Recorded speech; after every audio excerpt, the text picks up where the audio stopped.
तर काल कुठवर आलो आपण?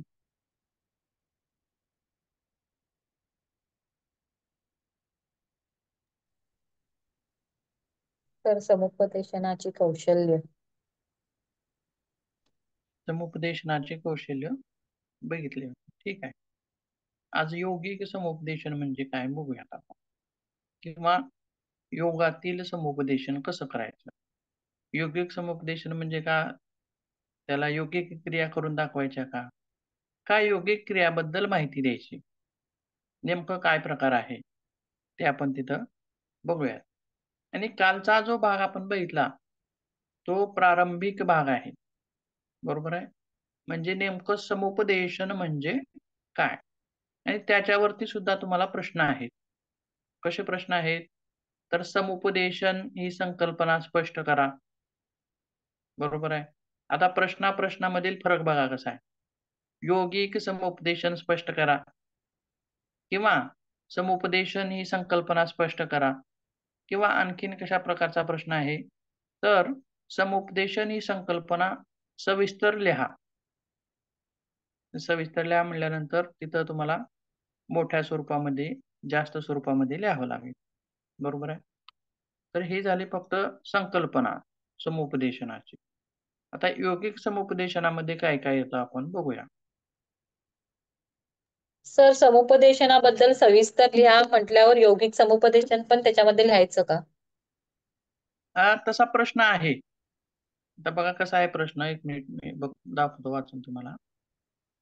अगोदर प्रश्न काय आहे, तर समुपदेशन ही संकल्पना स्पष्ट करा आणि मग नंतर योगिक समुपदेशन लिहा. आता समजलं का कसं आहे? हो. म्हणजे अगोदर प्राथमिक माहिती समुपदेशनाची लिहायची. मग ते योगिक आहे का सामान्य आहे हे नाही, बरोबर आहे. म्हणजे समुपदेशनाच्या व्याख्या, समुपदेशन म्हणजे काय, हे लिहायचं सर्व. मग त्यानंतर मग पुन्हा परत प्रश्न कसा आहे, तर योगिक समुपदेशनाबद्दल सविस्तर लिहा. मग दोन्ही बी भाग तिथं आपल्याला लिहिणं गरजेचे आहे. आणि नुसतं समुपदेशनाबद्दल सविस्तर लिहा असं म्हटलं तर त्याच्यामध्ये पण यौगिक लिहायचं का असं? नाही, त्याच्यामध्ये फक्त समुपदेशन ही प्रक्रिया लिहायची सविस्तर, बरोबर आहे. प्रश्न बघून उत्तर लिहायचं. ठीक आहे, पुढे बघूया.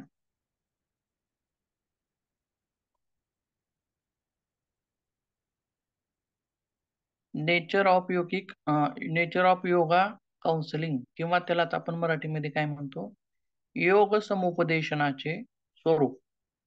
आता आपण कालच म्हणलं बघा, समुपदेशन हे एकट्याला केलं जातं, किंवा कुटुंबाला केलं जातं, किंवा जोडप्याला केलं जातं. परंतु योग योग समुपदेशन कशा स्वरूपामध्ये केलं जातं बघूया. तर योग समुपदेशन हे 3 स्तरावर करता येते. मग ते काय-काय स्तर आहेत त्याच्यामध्ये? तर पहिला स्तर जो आहे, तो आहे सामुदायिक. आता सामुदायिक म्हणजे काय हो? तर याच्यामध्ये काय-काय सामील होईल? तर योग वर्ग असेल, किंवा योग सत्र असेल, किंवा योग शिबिर असेल, किंवा योग शिबिर हे त्या रोगाशी निगडीत असेल, उपचारात्मक असेल. म्हणजे हे सर्व गोष्टी कशामध्ये येतात हो? सामुदायिकमध्ये येतात. सामूहिक अशा स्वरूपामध्ये येतात. मग त्याच्यामध्ये समुपदेशन कसं करावं, किंवा समुपदेशकाची गरज का आहे? किंवा सर्वसाधारण योग सत्र आहे, किंवा सर्वसाधारण योग शिबिर आहे. आता आपण बरेच वेळेस असं बघितलं असाल बघा, कोणी योग शिबिर केलेलं आहे का हो तुमच्यापैकी?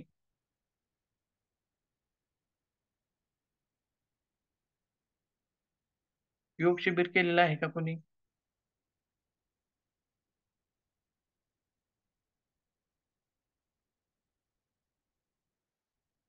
हो किंवा नाही? नाही सर. ठीक आहे. म्हणजे बघा, ज्यावेळी योग शिबिरं लावली जातात, ही योग शिबिर 1 दिवसाचं असतं का? नसतं. 7 दिवसाचं असतं. कमीत कमी 7 दिवस आणि जास्तीत जास्त 15 दिवस, महिना अशा स्वरूपामध्ये असू शकतं.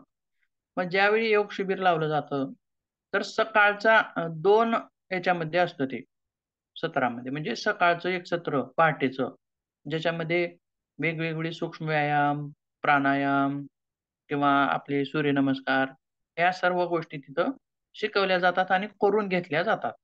त्याचसोबत त्या गोष्टींबद्दल, त्या व्यायामाबद्दल माहिती सुद्धा दिली जाते. पण आणखीन एक संध्याकाळी सत्र ठेवलं जातं. ते कशासाठी? तर ते जे सत्र असतं ते थोडक्यात समुपदेशनासाठी सुद्धा असतं असं म्हणता येईल. का? तर त्याच्यामध्ये योग म्हणजे काय? योगामध्ये काय-काय असतं? बरोबर आहे. तर योगामध्ये फक्त आसन प्राणायामच आहे का? तर नाही. बऱ्याच गोष्टी त्याच्यामध्ये आहेत किंवा आहार-विहार कसा असावा? बरोबर आहे. तर या गोष्टी म्हणजेच दुसरं जे सत्र आहे, ते थोडक्यात समुपदेशनाचं सत्र असतं, असं म्हणू शकतो. कारण या समुपदेशनामध्ये मुळं योग साधकामध्ये किंवा आलेल्या त्या शिबिरामध्ये येणाऱ्या व्यक्तींमध्ये योगाबद्दलची एक आवड निर्माण होत असते. जेणेकरून तो योगाशी संलग्न राहत असतो, चिटकून राहत असतो. तर हा झाला सामुदायिक प्रकार. मग सामुदायिक प्रकारानंतर वैयक्तिक प्रकार. आता हा वैयक्तिक प्रकार कसा आहे? तर एखादा व्यक्तीच आता इथं त्याला क्लायंट म्हणू शकतो आपण. आता बघा अ, अ, शहरामध्ये काही व्यक्ती बघा, घरोघरी जाऊन योग शिकवतात बघा. असं पाहिलंय का कधी? घरोघरी म्हणजे ज्यांना आवश्यक आहे, असं त्यांच्या घरी जातात आणि त्यांना योग शिकवतात आणि त्यांना सुद्धा क्लायंट असं संबोधलं जातं. बरोबर आहे. म्हणजेच वैयक्तिक, आता वैयक्तिकमध्ये काय-काय येतं? त्याच्या अडचणी असतील, काय-काय अडचणी आहेत त्याच्या, त्याचे विकार काय आहेत? किंवा त्याला योग अभ्यास कसा द्यावा लागेल? ह्या वेगवेगळ्या गोष्टी त्या वैयक्तिकमध्ये येतील. हा झाला दुसरा प्रकार. आणि तिसरा प्रकार काय आहे? तर आरोग्य समस्या म्हणजे काय? मनोकायिक वेगवेगळ्या आरोग्य समस्यानुसार वेगवेगळं समुपदेशन. आता एखादा व्यक्ती मानसिक रोगी आहे. तर त्या मानसिक रोग्याला तुम्ही समुपदेशन कसं करणार? बरोबर आहे. किंवा योगामध्ये त्याच्यासाठी काय आहे? किंवा काय देता येईल? ते तिथं सांगणं आवश्यक असतं. त्या व्यक्तीला ते पटवून देणं तिथं आवश्यक असतं. किंवा दुसरी गोष्ट म्हणजे काय आहे? कायिक म्हणजे काय? तर शारीरिक. शारीरिक विकार असणाऱ्यांना, मग तिथं त्यांना समुपदेशन कसं करायचं? किंवा त्या व्यक्तींना कसं समजावून सांगायचं आणि त्यांच्या अडचणीमधून बाहेर कसं काढायचं? या गोष्टी ह्या आरोग्य समस्या म्हणजे 3 नंबरच्या प्रकारामध्ये येतात. तर त्यातील पहिला जो प्रकार आहे, तो आपण बघूया सुरुवातीला. सामुदायिक प्रकार. याच्यामध्ये योग वर्ग, सत्र किंवा शिबिरं सामील होतील. मग शिबिरामध्ये किंवा सत्रामध्ये आपण काय-काय तिथं समुपदेशन देऊ शकतो? जेणेकरून की येणाऱ्या साधकाच्या किंवा येणाऱ्या व्यक्तींच्या मनामध्ये मतपरिवर्तन होईल किंवा योगाबद्दल आवड निर्माण होईल किंवा योगामध्ये असणाऱ्या त्रुटी किंवा गैरसमज. आता समुपदेशकाचं कार्य काय आहे? तर पुढील व्यक्तीचे गैरसमज दूर करणं, हे सुद्धा महत्त्वाचं कार्य आहे समुपदेशकाचं. बरोबर आहे. किंवा त्याच्या मनामध्ये काय जिज्ञासा आहेत, त्या जिज्ञासांची पूर्ती करणं, हे सुद्धा समुपदेशकाचं कार्य आहे. आता बघा मग बघूयात एक-एक पॉइंट काय आहेत. तर पहिला जो आहे, योगशास्त्र जिज्ञासा पूर्ती करणे. योगशास्त्र जिज्ञासा पूर्ती करणे. म्हणजे प्रत्येकाच्या मनामध्ये काहीतरी कुतूहल असतं. तर काय म्हणले त्याच्यामध्ये, काही जणांना योगाविषयी थोडेफार ज्ञान असते. मग ते कसं भेटले त्यांना ज्ञान? वर्तमानपत्रे, मासिके, पुस्तके यातून थोडेफार ज्ञान त्यांना मिळालेले असते. आपलं पण ज्यावेळी आपण योग शिक्षक व्हायच्या अगोदर आपण पण असंच कुठेतरी वर्तमानपत्रामध्ये किंवा पुस्तकामध्ये पाहिलेलं असतं, वाचलेलं असतं या गोष्टी बरोबर आहे. परंतु आपल्याला आणखीन त्याच्यामध्ये काहीतरी जाणून घ्यायचे आहे. योग म्हणजे आणखीन काय आहे? हे जाणून घ्यायचं आहे. त्याच्यामुळं आपण काय केलं? एम-ए योगाला ॲडमिशन घेतलं. बरोबर आहे. सविस्तर जाणून घेण्यासाठी. तसंच योग सत्रामध्ये येणाऱ्या लोकांमध्ये सुद्धा एक प्रकारचं कुतूहल असतं. एक प्रकारची जिज्ञासा असते आणि या जिज्ञेसाची पूर्ती करणं हे योग समुपदेशकाचं कार्य असतं. तसेच पुढे काय म्हणले, तर त्यांची अनुभूती घेण्यासाठी म्हणजेच काय कशाची अनुभूती घेण्यासाठी थोडंफार ज्ञान आहे, पण आणखीन काय आहे त्याच्याबद्दल अनुभूती घेण्यासाठी व अधिक ज्ञान मिळवण्यासाठी ते योग वर्गात किंवा योग शिबिरामध्ये प्रवेश घेतात. आता त्याच्यानंतर काय होतं परत, तर योगाविषयी अधिक ज्ञान मिळवण्याची त्यांची जिज्ञासा असते किंवा त्याविषयी ते शिक्षकाकडून अधिक माहितीची अपेक्षा करतात आणि योग शिक्षक हा त्यांच्यासाठी प्रमाण असतो. म्हणजे काय बघा, आता सत्रामध्ये तर तो व्यक्ती आलाय. पण याच्या अपेक्षा काय आहेत? त्या अपेक्षा पूर्ण करणं हे कोणावर अवलंबून असतं? हे योग शिक्षकावर किंवा समुपदेशकावर असतं. आता योग शिक्षक आणि समुपदेशक याच्यामध्ये काय फरक सांगता येईल हो? किंवा योग शिक्षकच हा समुपदेशक असतो, बरोबर आहे? काय म्हणता येईल तुम्हाला?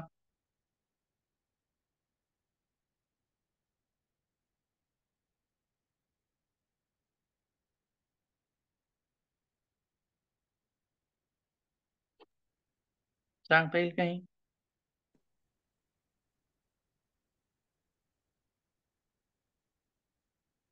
सर नाही योग सर. शिक्षक हा समुपदेशक असू शकतो. हां, बरोबर आहे. किंवा समुपदेशक ज्याला योगाचं ज्ञान नाही, तो समुपदेशन करेल का योगाचं? नाही. बरोबर आहे. ज्याला योगाचं ज्ञान आहे किंवा तुम्ही एम-ए योग पूर्ण झालात, उत्तीर्ण झालात, डिग्री पूर्ण झाली, तर तुम्ही समुपदेशन पण करू शकता. बरोबर आहे. समुपदेशन म्हणजे काय? तर त्याला ती गोष्ट समजवून सांगणे, पटवून सांगणे. त्या गोष्टीमध्ये म्हणजे त्या गोष्टीचं विवेचन करून सांगणे. जेणेकरून त्या पुढच्या व्यक्तीला ती गोष्ट समजेल. बरोबर आहे. ही दोन्ही कार्य योग शिक्षक करू शकतो. प्रॅक्टिकल पण त्याचं घेऊ शकतो आणि त्याचं विवेचन, त्या क्रियेचं विवेचन पण तो करू शकतो. म्हणजेच ज्यावेळी ह्या जिज्ञासा असतील, त्या योग सत्रामध्ये, शिबिरामध्ये त्याचं विवेचन करणं त्याचं कार्य आहे.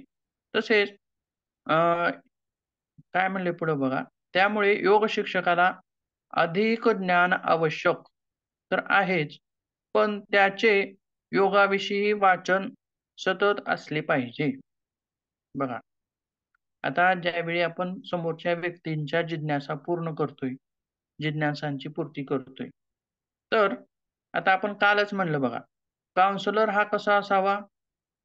किंवा काउंसलर कोणाला म्हणलं? किंवा सल्ला बघा, सल्ला सर्वजण देऊ शकतात. पण काउंसलर म्हणजे काय आणि सल्ला देणारा याच्यामध्ये काय फरक होता? तर जो प्रशिक्षित आहे, बरोबर आहे. त्यानं त्या क्षेत्रामधलं काहीतरी ज्ञान प्राप्त केलेलं आहे. म्हणून त्याला आपण काय म्हणलेलं होतं? काउंसलर म्हणलेलं होतं. बरोबर आहे. मग तसेच उगा 1-2 शिबिरं करून एखादा व्यक्ती इथं काउन्सिलिंग करू शकेल का योगाबद्दल? तर नाही. कारण पुढच्या व्यक्तींना अधिक आवश्यक ज्ञान आहे, गरजेचं आहे देणं. मग हे ज्ञान आपल्याला मग योगा काउंसलर आताच म्हणल्याप्रमाणे तुम्ही योग पूर्ण केलेला असेल, तर तुम्ही त्याची काउन्सिलिंग छान पद्धतीनं करू शकता. म्हणजेच ही काय झाली, तुमची डिग्री झाली किंवा हे तुमचं ज्ञान झालं किंवा काय म्हणता येईल आणखीन, तर ही तुमची पात्रता झाली. बरोबर आहे. आणि त्यासोबत एवढ्याच ज्ञानावरती अवलंबून असू नये योग शिक्षकाने. तर सतत काही ना काही वाचन ठेवावं. जेणेकरून पुढील येणाऱ्या प्रश्नांची उत्तरं आपल्याला व्यवस्थित देता येतील. मग ठीक आहे, आपण एखाद्या व्यक्तीचं म्हणजे जिज्ञासेची पूर्ती करू. पण शिक्षक म्हणजे त्याला जगातील सर्व गोष्टीचं ज्ञान आहे असं असतं का? नाही. तो पण कुठेतरी कमी पडतो. बरोबर आहे. म्हणजेच पुढं बघा काय म्हणलंय, मात्र स्वतःच्या ज्ञानाच्या मर्यादा ओळखून त्याने साधकांची जिज्ञासा पूर्ती करावी. आणि तसंच काय म्हणले, जे माहीत नाही त्याविषयी खोटे किंवा विपरीत सांगून दिशाभूल करू नये.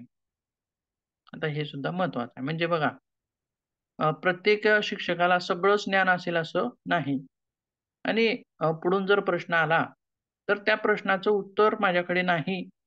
मी तुम्हाला उद्याच्या तासामध्ये सांगेन, असं सांगणं तिथं महत्वाचं आहे. कारण एखाद्या प्रश्नाचं उत्तर चुकीचं जर सांगितलं, तर साधकांची दिशाभूल होते.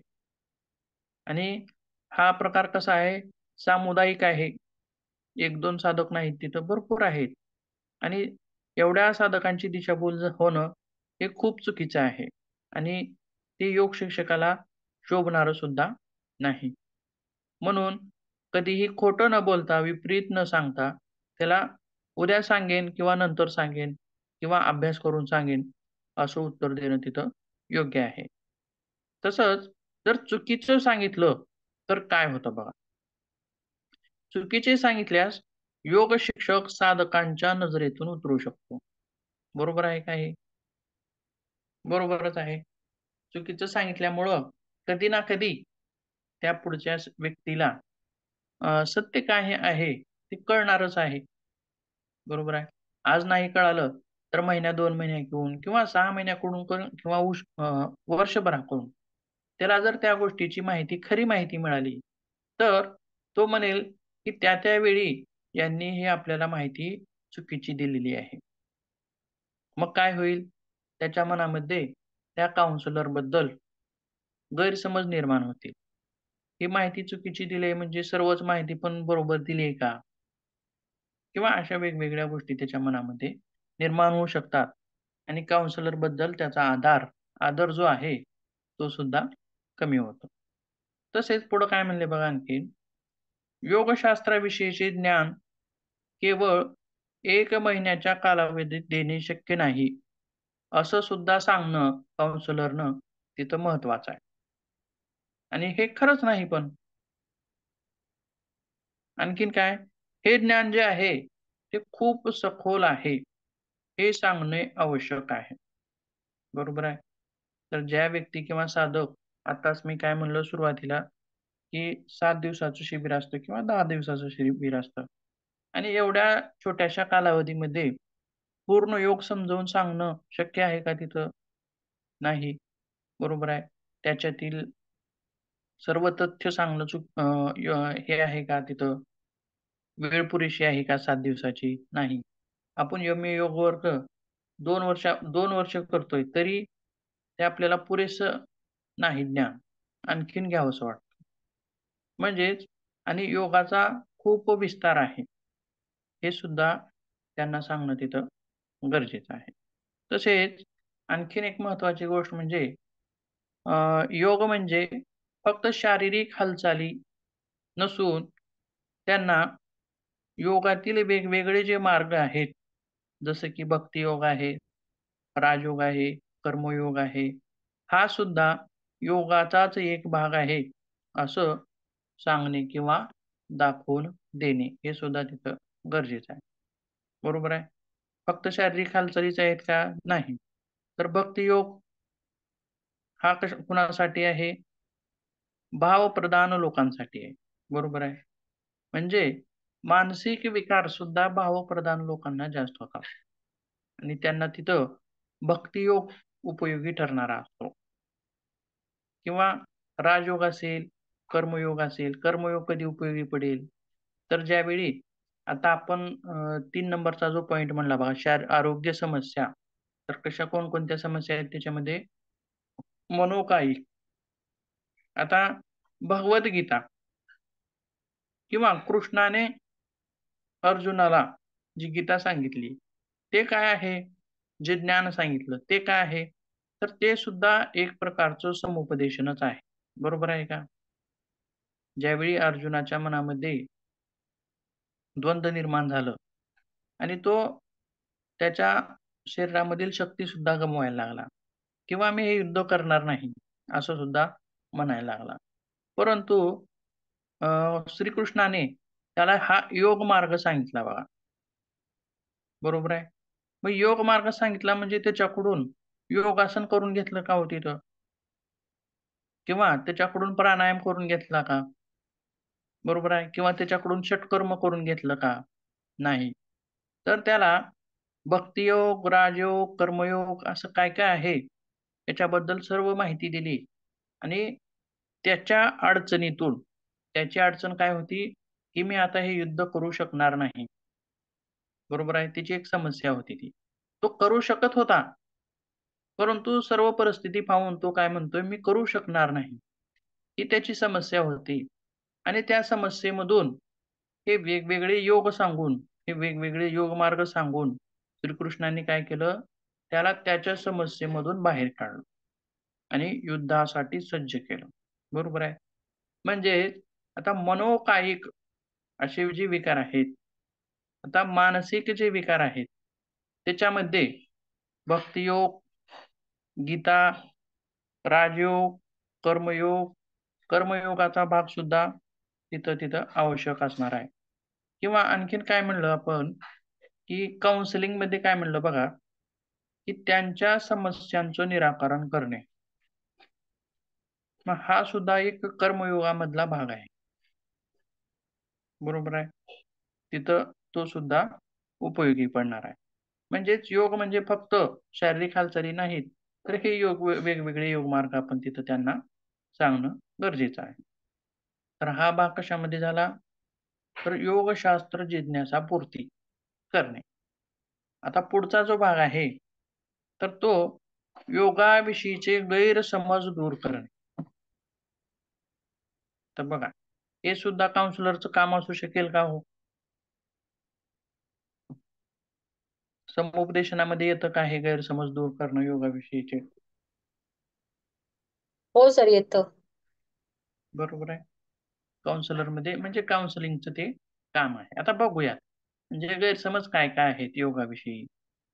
तर पूर्वी योगाविषयी अनेक गैरसमज होते आणि योग हे संन्याशाचे आश्रवयाचे शास्त्र आहे, असा सगळ्यात मोठा गैरसमज होता लोकांचा. बरोबर आहे. आणि परंतु आता अलीकडे तितकासा तो गैरसमज राहिलेला नाही. कारण किंवा ज्या व्यक्तींमध्ये असा गैरसमज आहे, आता बघा, आपण ज्या वेळी योगाभ्यासाचे तुम्ही वेगवेगळे जे विषय आहेत किंवा योगाबद्दल आपण म्हणतो बघा, कुंडलिनी शक्ती, चक्र जागृती, ब्रह्मचर्याचं पालन करावं किंवा असं वेगवेगळ्या शक्तीचं स्वरूप सांगतो, सिद्धी सांगतो, समाधी म्हणतो, मोक्ष म्हणतो, कैवल्य म्हणतो. ह्या ज्या गोष्टी आहेत, ह्या गोष्टी कोणाशी साजेशा आहेत हो? तर साधू, संत किंवा संन्याशी आपापल्याला सुद्धा एक-एकदा वाटतं, की आपण हे काय वाचतोय किंवा सारखं-सारखं त्याच्याबद्दल आपल्याला माहिती मिळते. आता समाधी म्हणजे काय? त्याच्याबद्दल सारखं-सारखं माहिती मिळत असते आपल्याला. मोक्ष म्हणजे काय? म्हणजेच तर सामान्य लोकांमध्ये काय गैरसमज आहे? तर समाधी, मोक्ष हे अंग कशाचे आहेत? कैवल्य हे अंग कशाचे आहेत? योगाचे आहेत. म्हणजेच हे अंग संन्याशांनी आचरण करावेत, असा त्यांचा गैरसमज असतो. परंतु सांसारिक ह्याच्यामध्ये असून सुद्धा आपण योग मार्ग अवलंबन करू शकतो, हे दाखवून देणं ते काउन्सिलरचं काम आहे. आता त्याच्यामध्ये आणखीन काय गैरसमज आहे? तर हा जो प्रकार आहे योगाचा, हा कुठेतरी जंगलामध्ये जाऊन करावा, रानावनामध्ये जाऊन करावा, एकटं राहून करावं, बरोबर आहे. किंवा योग म्हणजे एक प्रकारचं कठोर तप आहे आणि ते आपल्याला शक्य होणार नाही. असे सुद्धा गैरसमज त्या पुढील व्यक्तींच्या मनामध्ये असू शकतात आणि ते दूर करणं हे सुद्धा महत्त्वाचं आहे. पुढे बघूया.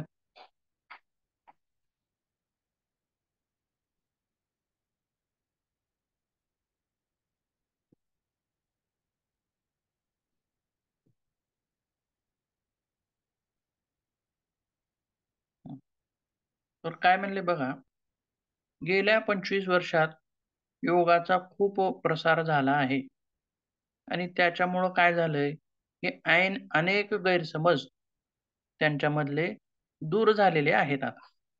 पूर्वीसारखं तितके गैरसमज नाहीत. आणि आता लहान थोर मंडळी सर्वच जण योगाकडे वळण्याचा प्रयत्न करीत आहेत. तरी सुद्धा योग म्हणजे काय हे अनेकांना अजून कळत नाही. योग वर्गाला तर येतात, पण म्हणजे नेमकं काय हे आणखीन त्यांना कळत नाही. तसेच आसन प्राणायाम केले म्हणजे योग अभ्यास झाला असा ही आजचा गैरसमज आहे. योगाविषयी गैरसमज प्रचलित आहे. मग फक्त अष्टांग योगामध्ये आसन आणि प्राणायामच आहे का हो? आता बऱ्याच लोकांना कपालभाती म्हणजे काय म्हणतात? प्राणायाम आहे म्हणतात. बरोबर आहे. किंवा फक्त आसन आणि प्राणायामच आहेत का योगामध्ये? नाही. हे षटकर्म हे सुद्धा तितकेच महत्त्वाचे आहेत. बरोबर आहे. तर योगा काउन्सिलिंगमध्ये षटकर्म दाखवून देणं किंवा आणखीन ज्या क्रिया आहेत, सूक्ष्म व्यायामासारख्या क्रिया आहेत, त्या क्रिया दाखवून देणं, म्हणजे हे सुद्धा तिथं गरजेचं आहे.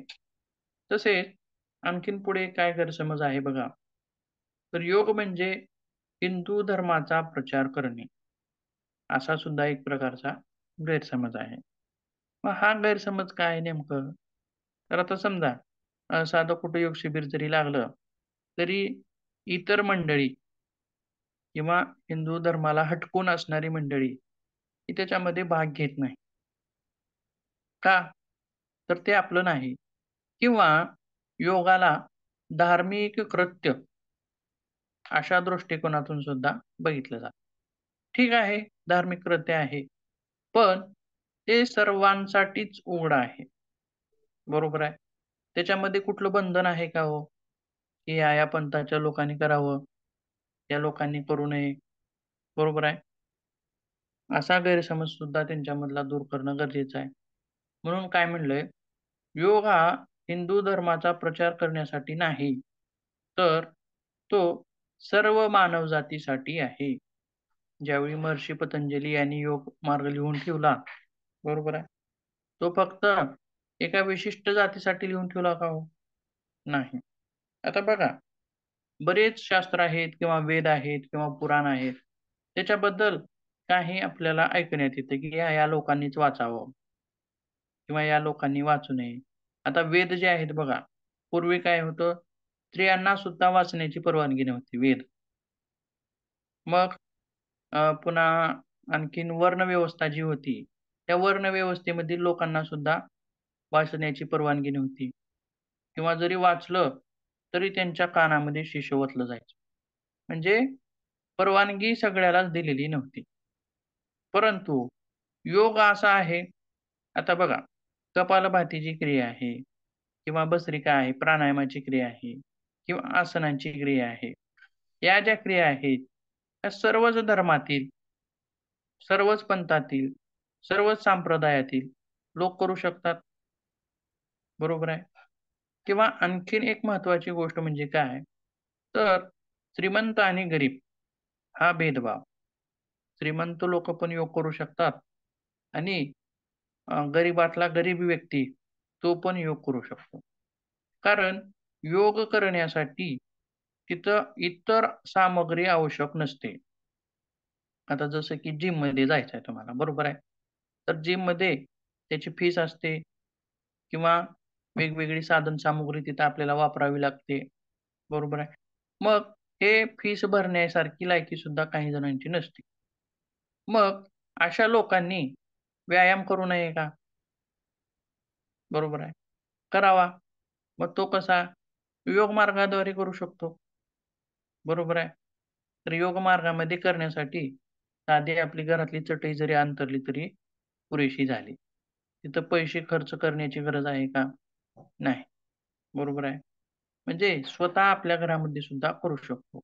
स्त्रिया पण करू शकतात, पुरुष पण करू शकतात आणि इतर सर्व जातीय लोक, सर्व संप्रदायाचे लोक पण करू शकतात. कारण आता बघा, योगामध्ये पूर्वी मुस्लिम लोक सहभागी व्हायचे नाही. पण आता सर्रास मुस्लिम लोकांमध्ये सुद्धा योग केला जातो. म्हणजेच आता हे वरचेवर गैरसमज कसे होत आहेत? दूर होत आहेत. आणि हे फक्त हिंदूंसाठीच नाही असं दाखवून देणं हे सुद्धा तिथं काउन्सिलरचं एक काम आहे. तसेच पुढे आणखीन काय आहे, तर योग करण्यासाठी पुरेशी लवचिकता आहे का? असा एक गैरसमज लोकांमध्ये असतो. म्हणजे काय? आता थोडक्यात बघा, योग म्हणलं किंवा तुम्ही एखाद्या खेड्यामध्ये गेला, तर योग म्हणलं चला योग आहे, आज योग सत्र आहे, चला, चला सगळे म्हणलं, तर ते काय गैरसमज करतात हो त्यांच्या मनामध्ये? योग बरं थांबा किंवा सर्वसामान्याच्या मनामध्ये योग म्हणजे काय असतं? सांगू शकाल काही?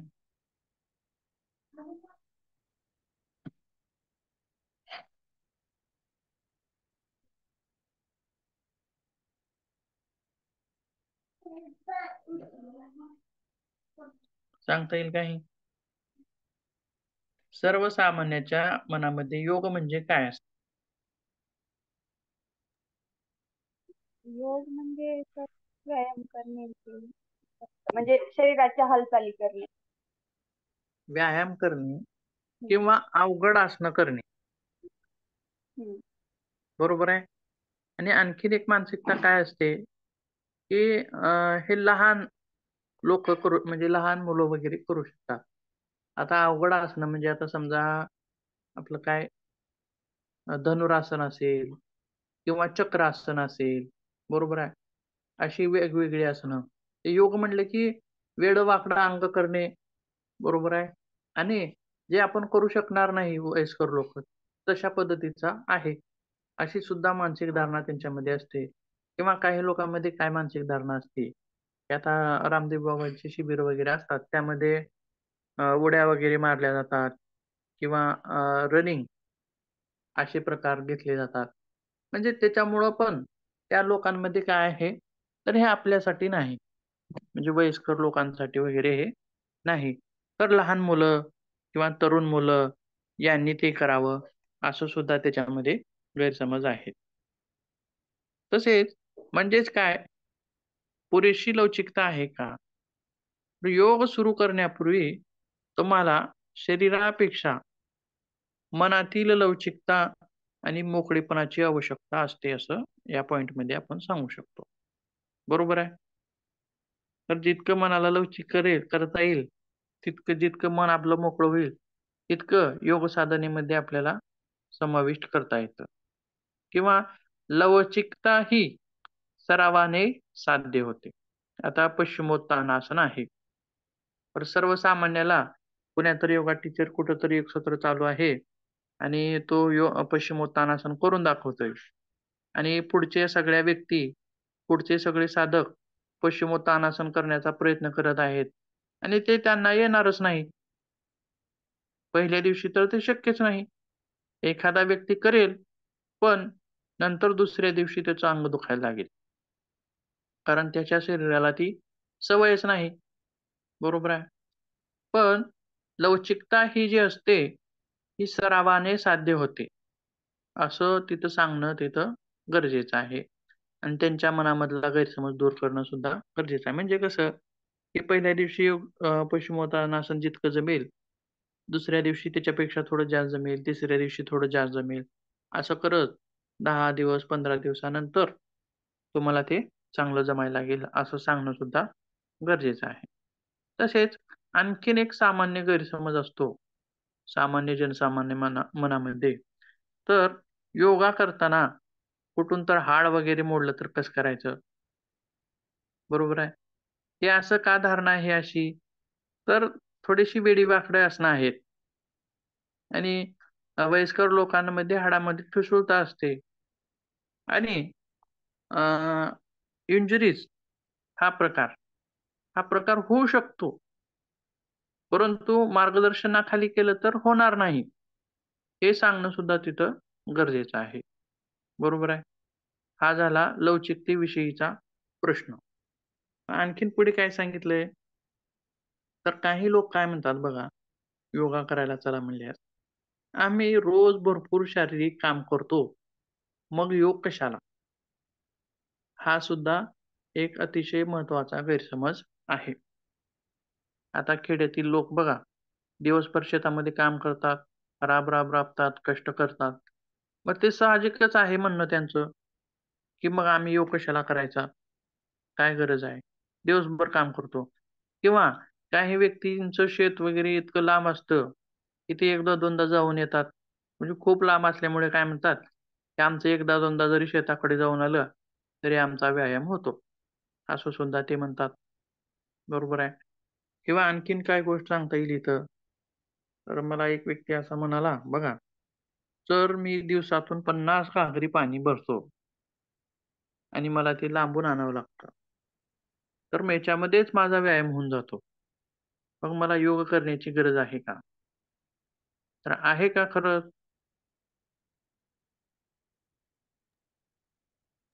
असते सर. आहे सर. हां, असते. काम करणाऱ्या व्यक्तीला योगाची गरज आहे का? मग बरं ठीक आहे म्हणलो. परंतु तो जो 50 घागरी आणणारा पाणी आणणारा व्यक्ती होता, मग तो नंतर काय म्हणाला, की माझ्या कमरेमध्ये खूप दुखतं. म्हणजेच काय, वज्राचं काम करून काय झालंय, त्याच्या कमरेमध्ये प्रॉब्लेम झालेला आहे. बरोबर आहे. मग ते ओझ्याचं काम हे शारीरिक कष्ट आहे, बरोबर आहे. पण त्याच्या कमरेमधील दुखणं कमी करू शकतं का? वाढवू शकतं. सांगा? वाढवू शकतो. वाढवू शकतं. बरोबर आहे. शारीरिक कष्ट आहे, ठीक आहे. पण ते इंजुरी करत आहे तुम्हाला कुठेतरी. बरोबर आहे. मग शारीरिक कष्ट करतोय, ठीक आहे. पण ते कमरेमधील दुखणं काढण्यासाठी आपल्याला तिथं योगाची गरज घ्यावी लागेल. बरोबर आहे. तसंच आता बघा, आणखीन एक काय आहे त्याच्यामध्ये, काम आणि व्यायाम यातील फरक स्पष्ट करून सांगणे हे सुद्धा काउन्सिलरचे काम आहे. आणि कामामुळे शरीरावर ताण येतो. तर योगामुळे शरीरावरील ताण काढून टाकला जातो. हा महत्त्वाचा जो फरक आहे, हे तिथं सांगणं गरजेचं आहे. आणि हे बरोबरच आहे बघा, दिवसभर काम करा तुम्ही, काय होता? थकता. स्नायूमध्ये गोळे येतात आणि काम करण्याची सुद्धा ताकद राहते. ताणले जातात. स्नायू काय होतात? ताणले जातात. जर अतिशय शारीरिक कष्ट झालेला असेल, तर स्नायू ताणले जातात. परंतु योगासनं असतील किंवा सूक्ष्म व्यायाम असतील, याच्यामध्ये काय केलं जातं हो? या स्नायूंना स्ट्रेचिंग दिली जाते किंवा शिथिलीकरण केलं जातं. कशाचं? स्नायूंचं किंवा सांध्यांचं. आता सूक्ष्म व्यायामामध्ये काय होतं? सांध्यांना शिथिलीकरण दिलं जातं किंवा त्यांची लवचिकता वाढवली जाते. तसंच वेगवेगळ्या आसनामध्ये काय होतं? तर मांसपेशींना शिथिलीकरण दिलं जातं.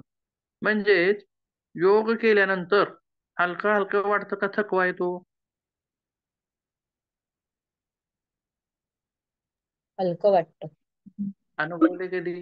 बरोबर आहे. किंवा शरीरावरला ताण निघून गेलाय, असं सुद्धा वाटतं. बरोबर आहे. म्हणजे हे हो. कशामुळं? काम केल्यामुळं काय वाटतंय?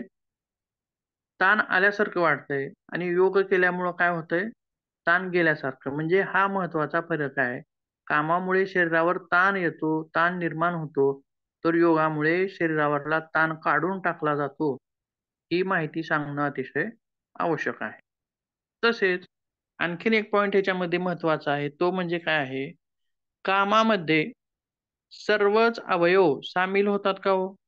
आता समजा पाणी भरण्याचं काम आहे किंवा आणखीन कुठलं कष्टाचं काम आहे किंवा शेतातील काही कुठलं काम आहे. अशा वेळी सर्वच अवयव तिथं वापरले जातात का? किंवा कापणीचं काम आहे. आता सध्या सोयाबीन कापणीचं काम चालू आहे. मग उजव्या हाताला जास्त काम असेल आणि काम कसं असेल? पुढे वाकून असेल. बरोबर आहे. म्हणजे सांगण्याचा उद्देश काय आहे? तुम्ही जरी शारीरिक कष्ट करत असाल, तर त्या कष्टामध्ये शरीराच्या काही भाग शरीराचा काही भागच तिथं जास्त वापरला जाईल किंवा अतिरिक्त वापरला जाईल. मग असं म्हणता येणार नाही, की जो भाग जास्त वापरला जातोय किंवा वाकून काम केल्यामुळं कमरेचा व्यायाम होतोय असं आपण तिथं म्हणू शकतो का हो? बरोबर आहे. म्हणता येणार नाही. किंवा दिवसभर कापणीचं काम केल्यामुळं माझ्या उजव्या हाताचा व्यायाम झाला, असं म्हणता येईल का तिथं? म्हणता येणार नाही नाही. बरोबर आहे. म्हणजे फक्त उजवा हातच आपण व्यायाम करून मजबूत करायचा का? नाही. तर डाव्या हाताकडे पण लक्ष दिलं पाहिजे. आणि फक्त पुढे वाकूनच काम करणं योग्य आहे का? नाही. कालांतराने त्याच्याने सुद्धा कमरेमध्ये प्रॉब्लेम होऊ शकतात. बॅक पेनचे प्रॉब्लेम जास्त वाढू शकतात.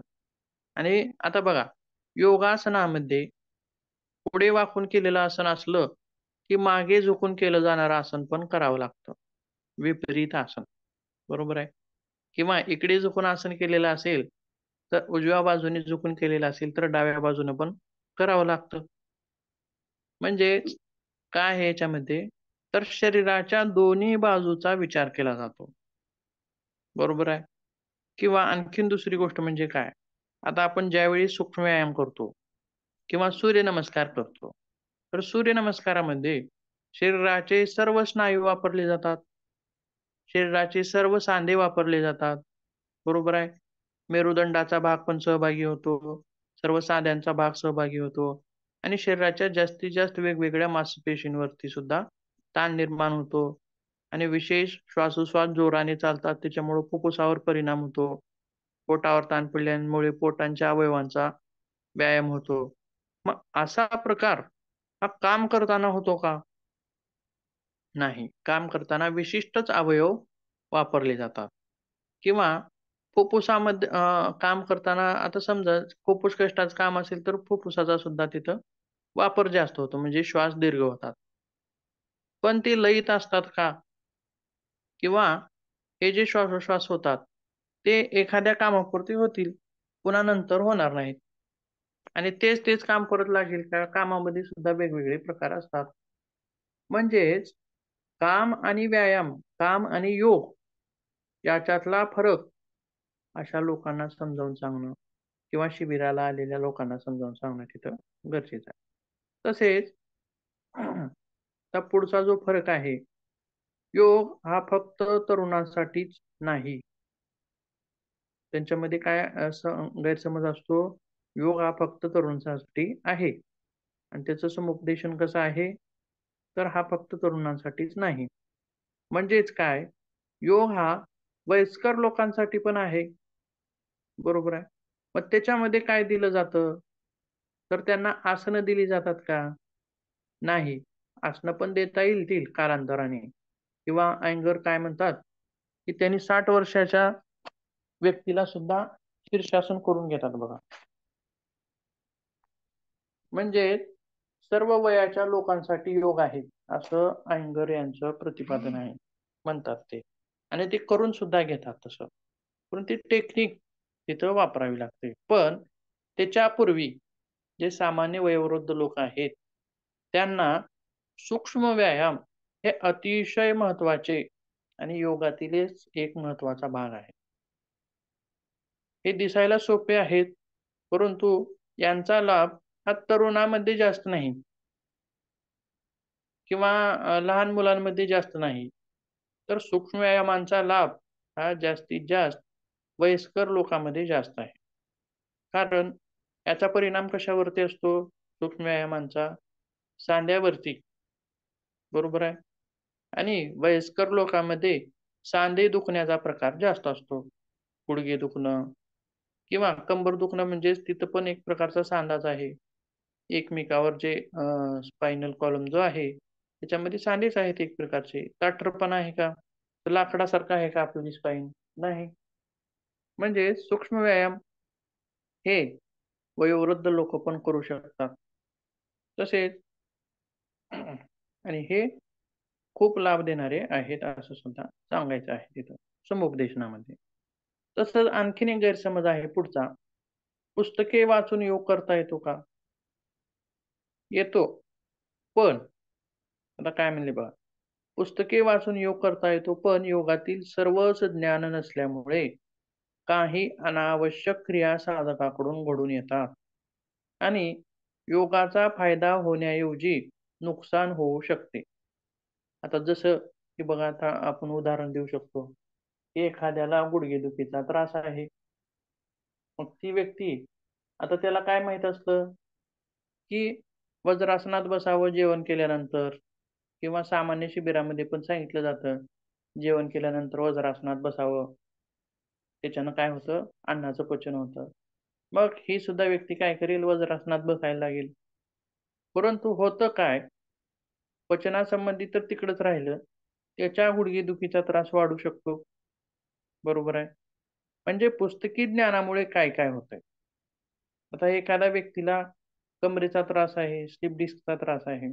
मग अशा व्यक्तीनं पुढे झुकून केली जाणारं असणं, किंवा आता सहजच, आता सामान्य काय असतं की योगा केल्यामुळं कमी होतो कंबरदुखी, असं ऐकलेलं असतं बरेच जणांनी. मग कोणता योगा केल्यानं कमी होतं हे त्यांना माहीत नसतं. मग कंबरदुखी असणाऱ्या लोकांनी जर हलासन केलं तर जमेल का हो तिथं? बरोबर आहे, जमणारच नाही. उलट त्रास कमी होण्याऐवजी त्रास त्यांचा वाढणार आहे. म्हणजेच हा तशाच प्रकारचा एक गैरसमज आहे, आणि हा गैरसमज सुद्धा योग शिबिरांमध्ये कमी होऊ शकतो, दूर केला जाऊ शकतो. पुढे बघूयात आणखी.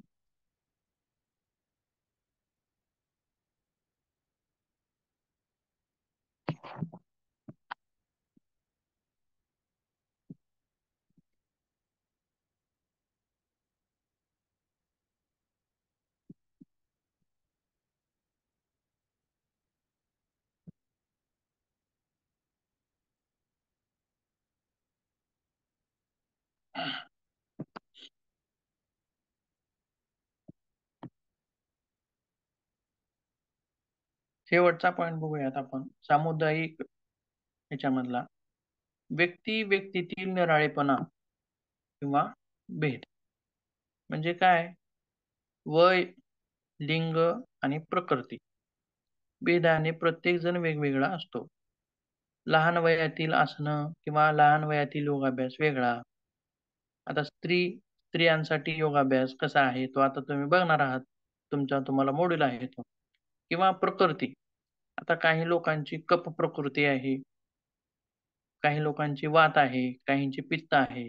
मग प्रकृतीनुसार कसा व्यायाम द्यावा, किंवा काही लोकांची प्रकृती जाड आहे, काही लोकांची पातळ आहे.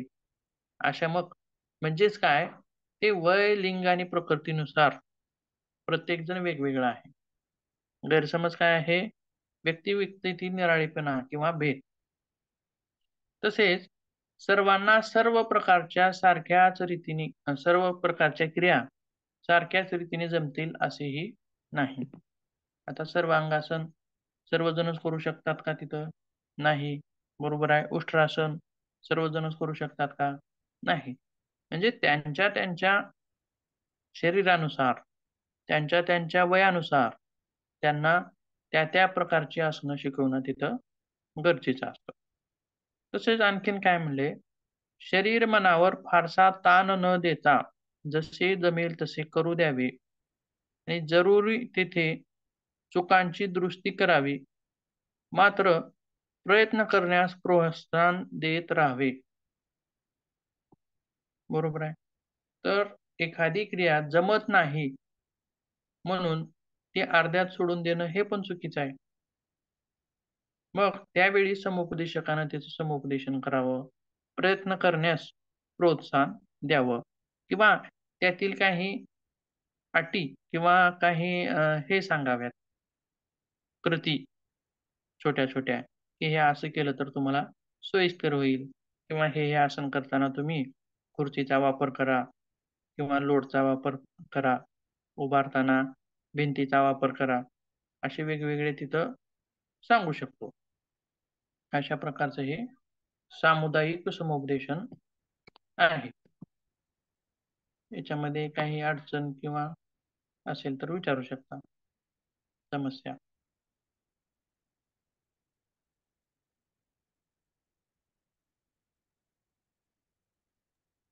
तर आपलं संपलं का सर हे काउन्सिलिंगचं इथं? काउन्सिलिंग मधला आता एक पॉईंट संपला आपला. हा, म्हणजे अजून ते बेनिफिट्स आणि परत क्वालिटीज इन योगा काउन्सिलर हे सगळं बाकी आहे ना सर? हा हा हा, हे सगळंच बाकी आहे. किंवा शारीरिक काउन्सिलिंग, मानसिक काउन्सिलिंग, मनोविकारांसाठी काउन्सिलिंग, शारीरिक विकारासाठी काउन्सिलिंग हे पण आहे. पुन्हा काउन्सिलर, योगिक काउन्सिलर मध्ये त्याचे काय हे असावेत, तो पण प्रकार आहे. आणखीन काय आहे त्याच्यात? मर्यादा. स्कोप अँड लिमिटेशन्स, व्याप्ती आणि मर्यादा काय आहे, आणि बेनिफिट्स. आता नेचर ऑफ योगा काउन्सिलिंग याच्यामधला एक पॉइंट झालेला आहे. तर योगा काउन्सिलिंग, आता बघा आपण प्रश्नाचं स्वरूप कसं बघितलं आपण. सुरुवातीला काय काय प्रश्न सांगितले. काउन्सिलिंग म्हणजे काय, विश्लेषण करा, स्पष्टीकरण करा, दीर्घ उत्तरी लिहा. हे झालं काउन्सिलिंग मध्ये. पण योगिक काउन्सिलिंग म्हणलं किंवा योगा काउन्सिलिंगचं स्वरूप लिहा, मग त्याच्यामध्ये मात्र हे 3 पॉइंट तुम्हाला येतात. आणि सर योग समुपदेशनाच्या पायऱ्या म्हणल्यानंतर काय लिहायचं, काय हेच लिहायचं? हा, ते आणखीन पुढे आहे, ते आपण सांगू त्याच्याबद्दल. सर आता तुम्ही शेवटचा जो पॉइंट सांगितलात की व्यक्तीच्या निर्णयातून आपण वय, लिंग, प्रकृती, मग हे समुपदेशन आणि एक योग वर्ग ह्याच्यामध्ये काय डिफरन्स जास्त म्हणजे नाहीये की आता आपण एखादा आसन हे ना हे करा, म्हणजे आता तुम्ही सांगितल्याप्रमाणे मग ह्याच्यामध्ये समुपदेशन आणि एखादा योग वर्गामध्ये फारसा फरक नाहीये का? समुपदेशन म्हणजे काय, त्या व्यक्तींना प्रोत्साहित करण्यासारखं काम आहे ते. हो हो. हा, आता करून घेणे, आता योग शिक्षक काय करतोय, करून घेतोय त्या क्रिया, आणि समुपदेशनामध्ये त्याच्याबद्दलची माहिती देतोय. आता तर सुरुवातीलाच देशक तर किंवा योग शिक्षक समुपदेशन आपण जास्तीत जास्त मनोविकारांसाठीच वापरतो ना सर? म्हणजे ह्या काय महत्वाचा मूळ उद्देश समुपदेशनाचा असा आहे की आपण ते मनोविकारासाठी वापरतो. आणि मग आपला एक कॉमन योग वर्ग म्हणजे काय असणार आहे, त्याच्यामध्ये आपण सगळ्याच गोष्टी शारीरिक पण पाहतो, म्हणजे आणि मानसिक पण पाहतो. पण जर तसं पाहायला लागलं तर समुपदेशन म्हणजे हे महत्वाचं, त्याच्यामध्ये आपण त्याचा मूळ उद्देश काय आहे तर ते त्या समोरच्या माणसाचा जो काही मनोविकार आहे त्याला आपण दूर करण्याचा प्रयत्न करतोय, असं होईल का?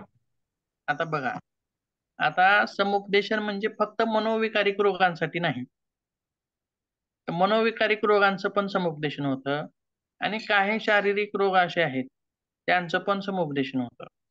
आता जसं की लैंगिक आजार असतील, बरोबर आहे, त्याच्याबद्दल व्यक्ती कुठं काही सांगत नसते, आणि त्याच्यामध्ये समज गैरसमज असतात, आणि ते समज गैरसमज काउन्सिलर पुढे व्यक्त होतात आणि त्याचं समुपदेशन केलं जातं, बरोबर आहे.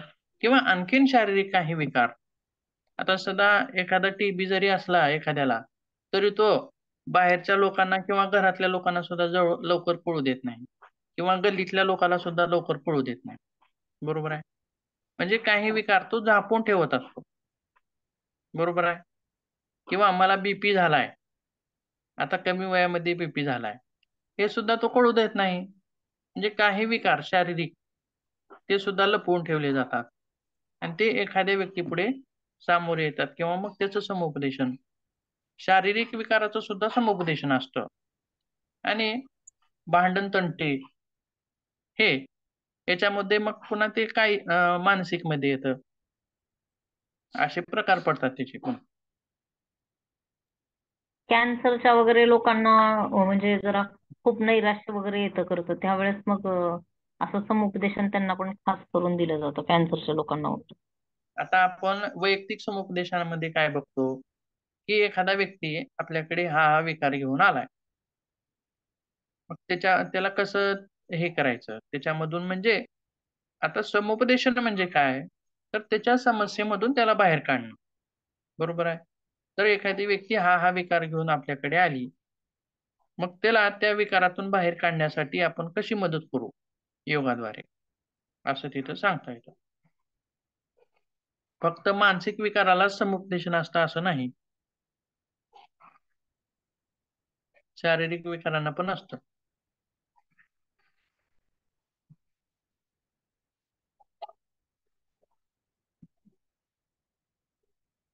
आणखीन काही?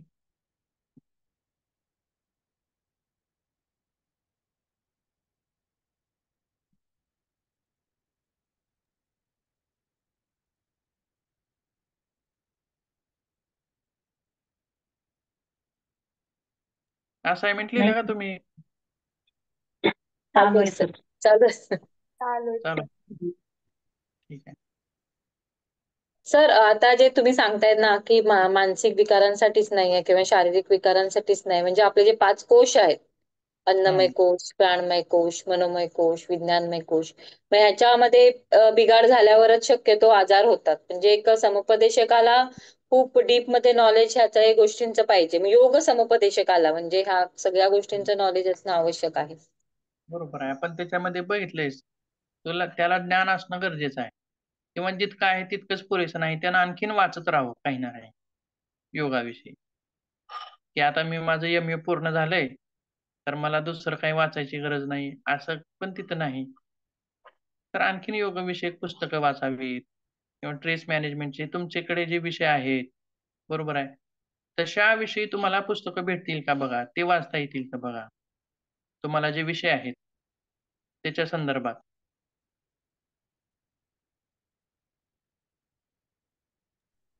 तर असाइनमेंटचा पेपर तुम्ही बनवलाय का सर? मी बघितला पण नाही पेपर तो काय आहे. ठीक सर. असेल तर मला पाठवा, म्हणजे बघता येईल मला पण. म्हणजे प्रश्न काय आहेत कळाले तर सांगता त्यामध्येच येतात. प्रश्न आहे सर ते तर प्रश्न आता खूप चांगले आहेत. आपल्याला पण. कदाचित रामसरांनी तयार केले असतील. म्हणजे प्रश्न खूप चांगले आहेत सगळे प्रश्न. म्हणजे काय म्हणता येईल, प्रश्नांची गुणवत्ता खूप चांगली आहे असं म्हणता येईल सर. असं आहे का? ठीक आहे. मला सिलेबस देण्याच्या आधीच नोट्स बनवल्या होत्या मी स्ट्रेस मॅनेजमेंटच्या. फक्त स्ट्रेस मॅनेजमेंट शिकवायचा म्हणल्यानंतरच नोट्स बनवल्या होत्या. नंतर सरांनी पेपर दिले, क्वेश्चन पेपर, आणि त्या क्वेश्चन पेपरमध्ये सर्वच त्याचे प्रश्न सुटू शकतात अशा नोट्स तयार झाल्या त्या न बघता. ठीक आहे, हा वेगळा विषय झाला. शेवटचे 5 मिनिटं प्रश्न उत्तरी घेणं पण गरजेचंच आहे आपल्याला. ठीक आहे, थांबूयात मग. हो सर. Thank you sir. धन्यवाद. सर लिव्ह करू द्या का बालाजी सर?